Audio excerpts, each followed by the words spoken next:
I am moving too fast. Can you come up? Hello. This thing that's stuck on the grate. On the rack? I mean, it was just a piece of like the crust.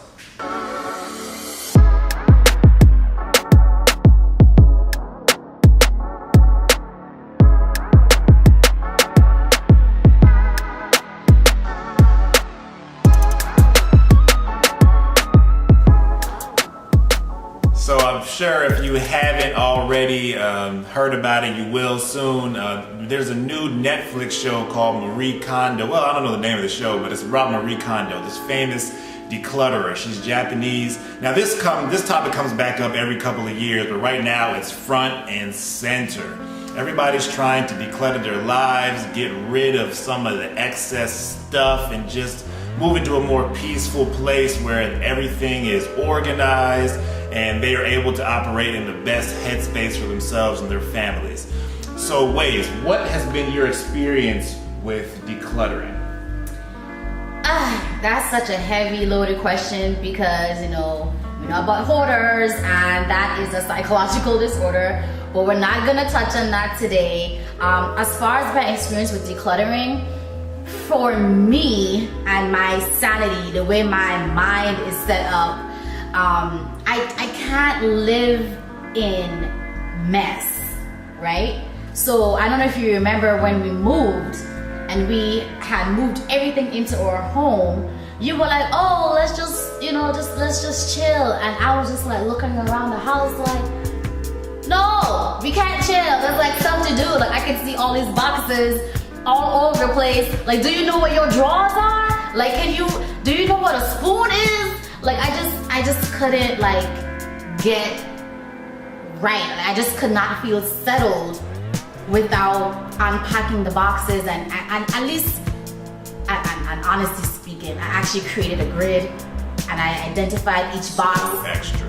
So that you know what each box had in it, so that you knew the order in which to unpack the boxes, so that you're not unpacking unnecessary items.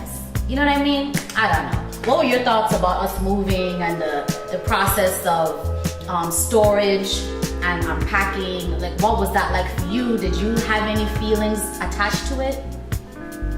Yeah, my feelings were I'm gonna stay out of this because you're like a Nazi with this stuff. Like I wasn't gonna mess around and pack a box and seal it and everything and then have her coming over. Like, did you itemize everything that was in that box? Did you put it in the grid?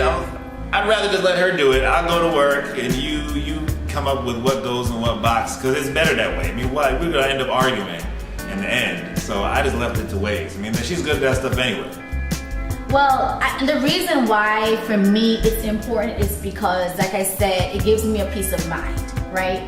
I want to know that I have to cook dinner when we move into a new home. There are things that we're going to need right away. There are things that we may not need right away. You don't want to pack the things that you need right away in a box of something that could obviously just go into storage as is, And so for me, it just makes sense that as you're packing, you prepare, so that you're not going back and having to repack boxes and all of that. But it speaks to maintaining some form of organization, which is the opposite of clutter, right? Obviously, declutter, clutter.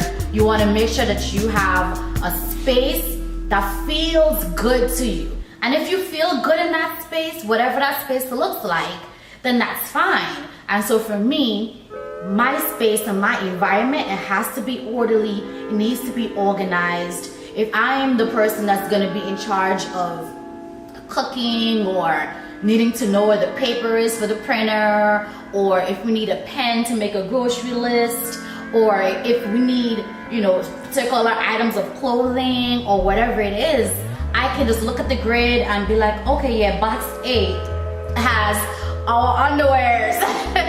If you need, like a little shirt or something real fast, you check box 8 versus going to box 12. Like, I mean, I have my wedding dress in a box. I don't need that box right now, but I certainly don't want to open that box in the middle of unpacking, because to me it's a waste of time. That's another thing.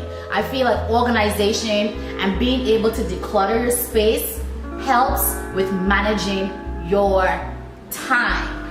Okay, so let's get into a little bit about the Marie Kondo method itself. Now, we're not going to talk about the folding method and all that, but the major part of the philosophy is that you only keep things around that bring you joy.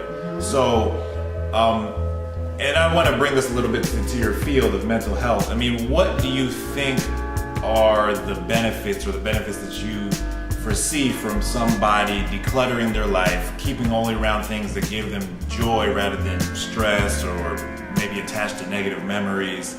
How will that benefit a person's lifestyle and their mental health? Well, it's important that you surround yourself with people that are going to be positive, right? We always speak about being around people that are positive. So it's the same thing when you're in your home. Whether you're married or you have kids or you live alone, you want to be in a space that has a positive aura in it. You want to feel comfortable in that space. And if there is something, an item that you have that is attached to a lot of negative emotions, every time that you see it, you may not be, aware of it, but your conscious mind is picking up on these items and it's bringing you emotionally and mentally into a space where it might be difficult for you to complete a particular task. It may be difficult for you to be efficient. It may be difficult for you to have appropriate relationships or even be able to see that a relationship is inappropriate because there's all these kind of negative reminders just there in your space. So one of the things that we talk about in psychology, especially with CBT, is when you have negative thoughts, you want to reframe those thoughts, right? But the things that you have in your environment would affect, whether those negative thoughts come to mind. So if you can help with avoiding having, or preventing is probably a better word, not necessarily avoid, I would rather say preventing. If you want to prevent yourself from being exposed to these negative thoughts, you just don't have these negative things around you, these negative reminders, because it's going to infiltrate into your mind and it's going to affect you mentally. So something you also mentioned earlier in your comments made me think about, well, maybe you extended outside of just possessions, material possessions, clothes, but what about people in your life? Decluttering the people in your life, your relationships, your friendships, based on whether or not those relationships bring you joy. Sometimes you start with a relationship that brought you joy at one point in time, and sometimes people grow apart, or maybe something bad happened in the relationship where you had a falling out, and that you can't get past it when you see that person. So, what do you think about decluttering friendships versus forgiveness? So, that's a good question. So, you have to assess your relationship with the individual to determine if forgiveness is appropriate. Now, I would always say in every case, forgiveness is important in order for you to have that release, right? And I speak about this on my IG. I speak a lot about forgiveness, and I have a lot of forgiveness type quotes and what that looks like to truly forgive, right? So I always feel that forgiveness, regardless of the relationship, regardless of the circumstance, is something that we as individuals need in order for us to be able to move on with our life. So forgiveness, like you said, it just always exists. Now, there does come a point where even with forgiveness, that relationship is not appropriate to continue. If you are not imparting knowledge, wisdom, and growth into your relationship, and that person is doing the same for you, if you're not lifting each other up, then one of you guys are bringing the other person down. And so the question is, you ask yourself that first, is the relationship bringing you into being a better individual? Are you becoming a better individual? Is it helping to mold and shape you into being a better person? Or is it bringing you down to a point where you're becoming bitter, upset, resentful, right? If your answer to that is that yes, this person, brings a lot of angst, or someone just makes you feel really, really anxious, then that's a relationship that you need to look at. You have to determine, is this relationship healthy? Are there healthy boundaries and things like that? And then if the relationship doesn't have these things, then you just have to get rid of the relationship. In 2019, I know everyone is talking about all the changes they want to make, and they're going to get into this relationship and they want to do that. But I think that once we surround ourselves in a space physically, whether it's with people or with things or even activities that we engage ourselves in, if we surround ourselves with these positive things, it will continue to fill us individually, and it will help us be better individuals moving forward. All right, so for me, I would say when I was a cool young bachelor, my experience with decluttering was just don't accumulate a lot of stuff. And the reason being is I have a major phobia, guys. I mean, I'm admitting this in front of all you. I mean, this is something, I don't know if it's in the DSM, but it needs to be. I have a fear of moving. But I'm a nomad. So when I was a young guy, I used to move a lot. Because I always wanted to take advantage of new move-in specials. You know, they always get those teaser rates going on in different apartment complexes. So I'm moving every year on a dot, every year on a dot. My lease is up, time to move again. And then I've also lived in a lot of states and a lot of cities. So I just didn't want to accumulate things because I hated having to move. So when we first started dating, you used to come into my house and be like, why don't you have any posters on the wall? You don't have any pictures anywhere. You don't have any keepsakes. You don't have any pictures of me. I gave him a picture, y'all. What? I'm gonna be moving in another 6 months anyway. I don't need more stuff than I can handle. Look, that's how guys do. Because I know there's guys right now, bachelors right now. You walk into their house, you're gonna see a TV, big screen TV, on the floor, a video game system probably next to it, and then a chair that looks like it came from the HIV clinic waiting room. And then nothing else. No couch. You go in their bed, it's like an air mattress because we pack light. Like, we don't need a whole lot to make our lives comfortable. And so, I mean, since I've been married, there's no amount of cleanliness that's good enough for her. No matter how organized I think I've made my space or a space, no matter how clean I've made it, she has a problem. So I understand now that I married my mom. So I married my mom. This is what happens. And I know y'all can attest to this. Going back to when you're a kid, you had these chores, right? And the main one was clean your room. I'm presented with a problem. My room is dirty. I gotta clean it. So my mom is pressing me out. So here's what I do. I utilize the spaces that don't have no other purpose under the bed. So of course, I'm shoving as much as I can under there. And then when there's no more room there, you go to the closet. Throw up everything in the top of the closet you can fit so you can't fit another thing because the whole thing is about to just collapse down and bring you to your knees. Why? It sounds like so obviously I've solved the problem. I sit down on the bed with one of these and then I move downstairs to go turn on my Nintendo. As my finger is approaching the power button, I get this. The claw. This is my mom's. Now when you get this grip, when you feel this pressure right here, you know something has gone awry. Something has just gone south in your life. You know what it is? That's because you think that you have resolved the problem. You didn't resolve the problem. You hid the problem. Hiding doesn't eliminate the issue. But the job is to clean the room, and it makes the main space free and clear to walk back and forth. Okay. That's the objective. Women can't focus on the objective. They always focus on the process and stuff that doesn't matter. Let me explain something to everybody. So this is the difference. So you could, you were saying that you want to hide something, or you claim that you solved the problem by hiding it.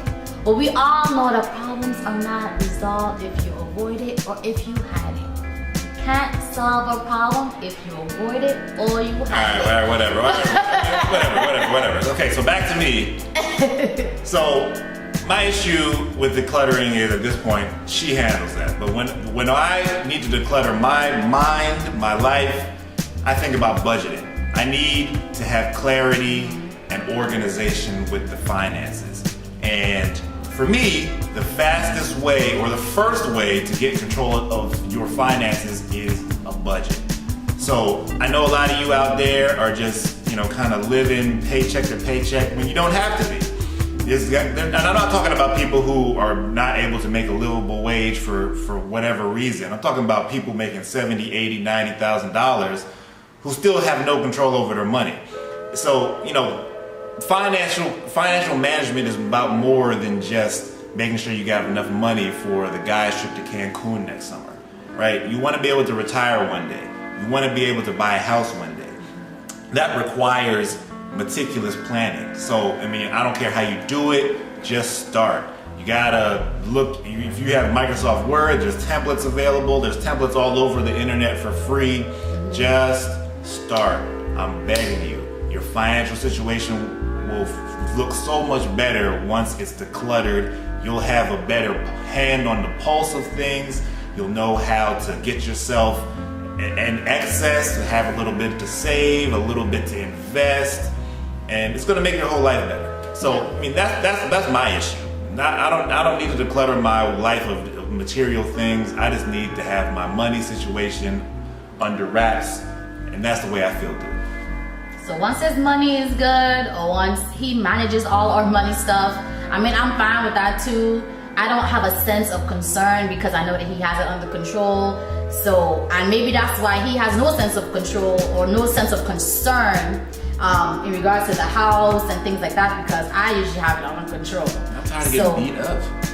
Because he needs to learn. That's the same, he beats me up too. If I go to the store and I buy organic chips, instead of buying the regular chips, I have to hear about how I spent 25 cents. It's a waste of money. 25 cents What is more organic chip? Anyway, we're not gonna argue on screen, but that's the kind of stuff that we're dealing with. All right, guys, thanks for checking out this content. I hope you liked it. If you did, give us a like, subscribe for sure, and comment down below if you have any comments on the Marie Kondo method. Have you tried it? Has it been a benefit to you? Just let us know. All right, we'll see y'all soon.